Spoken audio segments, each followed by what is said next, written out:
അസ്സലാമു അലൈക്കും.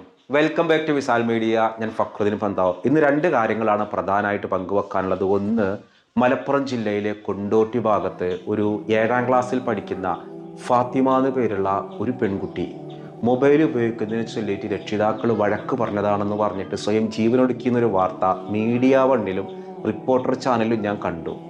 അള്ളാഹു നമ്മുടെ മക്കളെ കാക്കട്ടെ. ആ വിഷയം പറയാനുണ്ട്. അതോടൊപ്പം തന്നെ തൃശ്ശൂർ ജില്ലയിലെ പഴു എന്ന് പറയുന്ന ഒരു സ്ഥലത്ത് സുൽഫത്ത് എന്ന് പേരുള്ള 38 വയസ്സുള്ള ഒരു സ്ത്രീ, ഒരാളുടെ ഭാര്യയാണ്, കുട്ടികളുടെ ഉമ്മയാണ്. ഇവർക്ക് എന്തോ സ്വന്തമായിട്ടൊരു കടയൊക്കെ നടത്തുന്നുണ്ട്.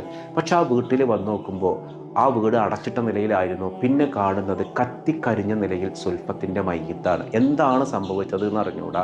ആദ്യം നമുക്ക് ഇൻഷാ അല്ലാഹ് ആ ഒരു പെൺകുട്ടി, നമ്മുടെ 7 വയസ്സുള്ള ആ ഒരു പെൺകുട്ടിയുടെ മൊബൈൽ ഉപയോഗിക്കുന്നതിനെ ചൊല്ലിയിട്ട് വഴക്ക് പറഞ്ഞിട്ട് മരിക്കാനിടയായ പെൺകുട്ടിയുടെ കാര്യം പറയുന്നതിന് മുൻപ് തൃശ്ശൂർ ജില്ലയിലെ പഴുവിലുള്ള ഈ ഒരു സുൽഫത്തിൻ്റെ കാര്യം പറയാം. ആദ്യം സുൽഫത്ത് തൃപ്പയാറിൽ സ്വന്തമായിട്ട് സ്റ്റിച്ച് കടയൊക്കെ നടത്തുന്നുണ്ട്.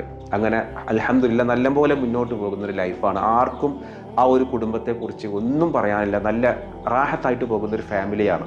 അപ്പോൾ കഴിഞ്ഞ ദിവസം ഇവർ സ്റ്റിച്ച് ചെയ്തവർ വീട്ടിലും സ്റ്റിച്ച് ചെയ്യലുണ്ട്, അത്രേ കടയിലും സ്റ്റിച്ച് ചെയ്യലുണ്ട്. അങ്ങനെ വീട്ടിൽ നിന്ന് സ്റ്റിച്ച് ചെയ്തൊക്കെ ആയിട്ട് ഭർത്താവും മക്കളൊക്കെ ആയിട്ട് കടയിലേക്ക് പോയി. അങ്ങനെ ഇവരിൽ നിന്ന് സ്റ്റിച്ച് ചെയ്തൊരു സാധനം വാങ്ങാൻ വേണ്ടിയിട്ട് ഒരു ഉപഭോക്താവ്, ഒരാൾ വീട്ടിലേക്ക് വന്നു.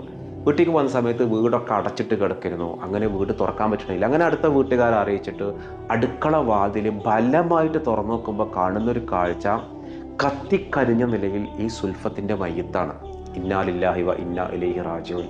അള്ളാഹു അവർക്ക് മഗ്ഫിറത്ത് കൊടുക്കട്ടെ, മർഹമത്ത് കൊടുക്കട്ടെ. എന്താ സംഭവിച്ചത്? ഒരൊഴിഞ്ഞ മണ്ണെണ്ണയുടെ കുപ്പി അവിടെ നിന്ന് കിട്ടിയിട്ടുണ്ട്. ഇവർ സ്വയം ജീവനൊടുക്കിയതാണോ അതോ മറ്റെന്തെങ്കിലും ആവശ്യത്തിന് മണ്ണെണ്ണ എടുക്കുമ്പോൾ മേലൊന്നാകെ ആളി പടർന്നിട്ട് ഇത് അപകടം സംഭവിച്ചതാണോ? അതൊക്കെ പോലീസാണ് പറയേണ്ടത്. അങ്ങനെ അന്വേഷണത്തിൽ ഞാൻ ഇന്നലെ ഏഷ്യാനെറ്റ് വാർത്തയിൽ അങ്ങനെ ഒരു സ്വയം ജീവനൊടുക്കേണ്ട ഒരു സാഹചര്യം അവിടെ ഇല്ല. പക്ഷേ ഇതൊരു അപകടമാണ് എന്നുള്ളത് മനസ്സിലാക്കുന്നത്. ഒരു വീഡിയോ കാണുന്ന ആളുകൾക്കൊരു പക്ഷേ തൃശ്ശൂർ ജില്ലയിലെ പഴൂലുള്ള ഈ സുൽഫത്ത് എന്നുള്ള 38 വയസ്സുള്ള ഈ ഒരു സ്ത്രീക്ക് സംഭവിച്ച ദുരന്തത്തെക്കുറിച്ച് അറിയുന്നവരുണ്ടാവാം. കൂടുതൽ വിവരങ്ങൾ അറിയുന്ന ആളുകൾ പങ്കുവെക്കാം. പലരും നമ്മളൊരു പക്ഷേ കാണാത്ത പല കാരണങ്ങളും ഉണ്ടാകും കേട്ടോ.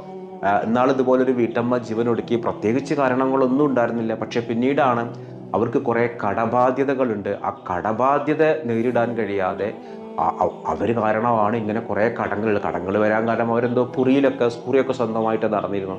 അതൊക്കെ താളം തെറ്റി കുറി അടിച്ചവരൊന്നും കാശ് തിരിച്ചു കൊടുക്കാതായി. പലർക്കും ലക്ഷങ്ങൾ കൊടുക്കാനുണ്ടായി.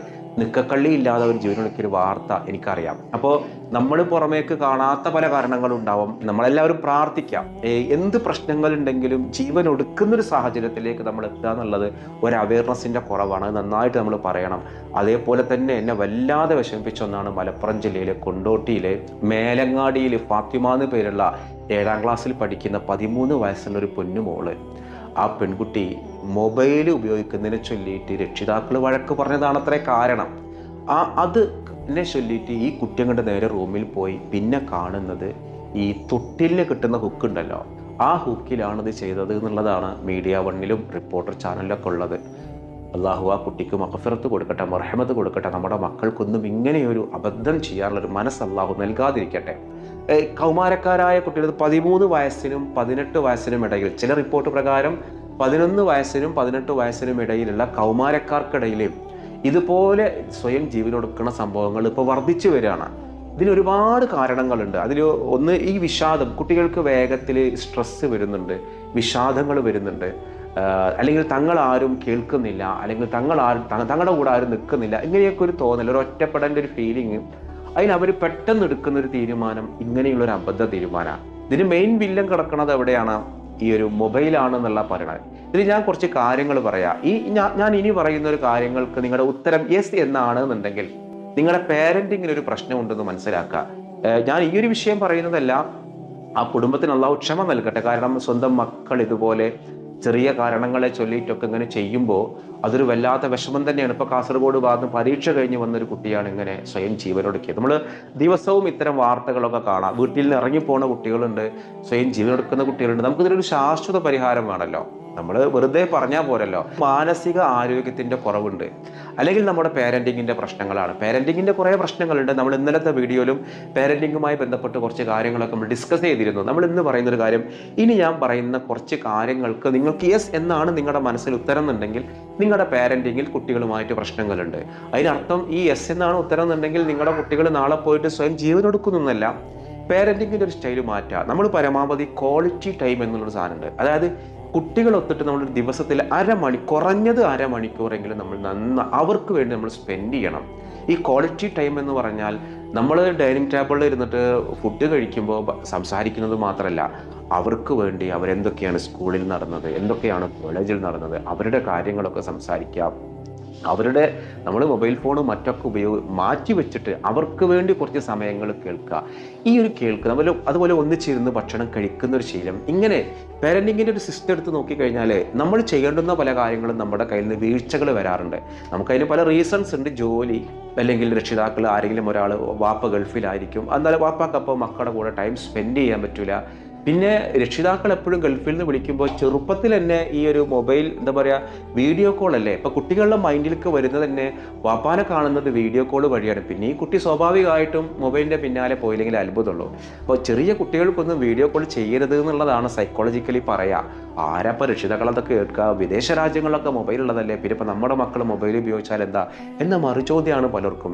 യൂറോപ്യൻ കൺട്രികളിലും ഈ 12-13 വയസ്സ് വരെയുള്ള കുട്ടികൾക്ക് മൊബൈൽ തന്നെ നിരോധിച്ചിരിക്കുകയാണ്. സോഷ്യൽ മീഡിയയിലൊന്നും തുടങ്ങാൻ അവർക്ക് പറ്റില്ല. അതിനൊക്കെ കർശന നിയന്ത്രണങ്ങളുണ്ട്. നമ്മുടെ നാട്ടിൽ പിറന്നു വീണ കുഞ്ഞിന് പോലും വാപ്പ ഗൾഫിൽ നിന്ന് വീഡിയോ കോൾ ചെയ്യുക. ആ വീഡിയോ കോൾ ചെയ്യുന്ന സമയത്ത് കുട്ടിയുടെ മൈൻഡിൽ തലച്ചോറിൽ പതിയുന്നത് ഇതാണ്, വാപ്പ ഇങ്ങനെയാണ് ലോകം, ഇങ്ങനെയാണ് ചെയ്യേണ്ടത് എന്നുള്ളതാണ്. അപ്പോൾ സ്വാഭാവികമായിട്ടും വീട്ടിൽ മൊബൈൽ ഉപയോഗിക്കരുത് എന്ന് പറഞ്ഞ് കുട്ടികളെ ചീത്ത പറയുമ്പോൾ ആ വീട്ടിലെ പേരൻസ് എപ്പോഴും 24 മണിക്കൂർ മൊബൈലിൽ തന്നെ ടൈം സ്പെൻഡ് ചെയ്യാണ്. അപ്പോൾ സ്ക്രീൻ ടൈം എത്രയാണ്, സ്ക്രീൻ ടൈം ഒന്ന് കൺട്രോൾ ചെയ്യാനുള്ളൊരു കപ്പാസിറ്റി, അതിനൊക്കെ ഈ കൺട്രോളിങ് ആപ്പുകളൊക്കെ ഉണ്ട്. നിങ്ങളുടെ കുട്ടികൾ ആരുടെ ഫോണിലാണോ ഇത് ഉപയോഗിക്കുന്നത്, സോഷ്യൽ മീഡിയ റീൽസ് കാണാം, അവർക്ക് ചാറ്റ് ചെയ്യുക, സ്നാപ്ചാറ്റ്, ഇങ്ങനെ പലജാതി സാധനങ്ങളുണ്ട്.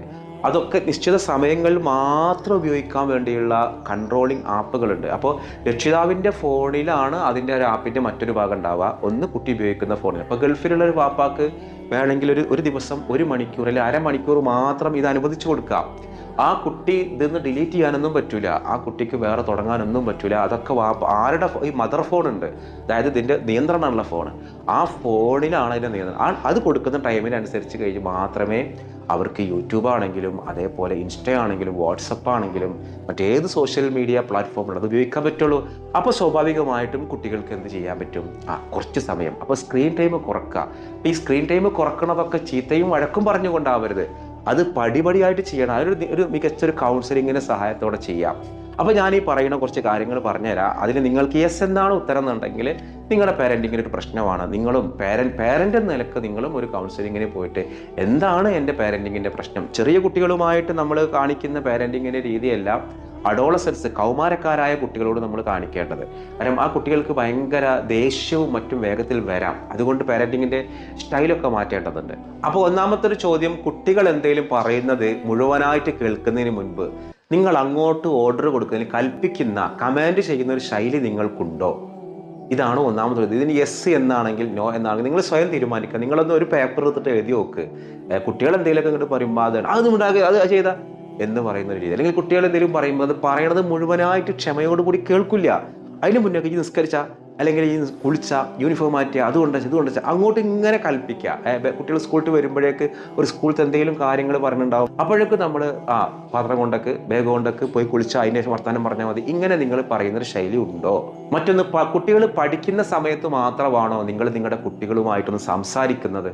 വീട്ടിൽ നിങ്ങളുടെ കുട്ടികളുടെ സുഹൃത്തുക്കൾ വരുമ്പോൾ നിങ്ങൾ അവരെ വല്ലാതെ പരിഗണിക്കാതിരിക്കലുണ്ടോ? അതായത് വീട്ടിൽ കുട്ടികളുടെ ഫ്രണ്ട്സൊക്കെ വരുമ്പോൾ ഒരു മൈൻഡൊന്നും കാണിക്കാത്തൊരു സ്വഭാവമാണോ നിങ്ങൾക്കുള്ളത്?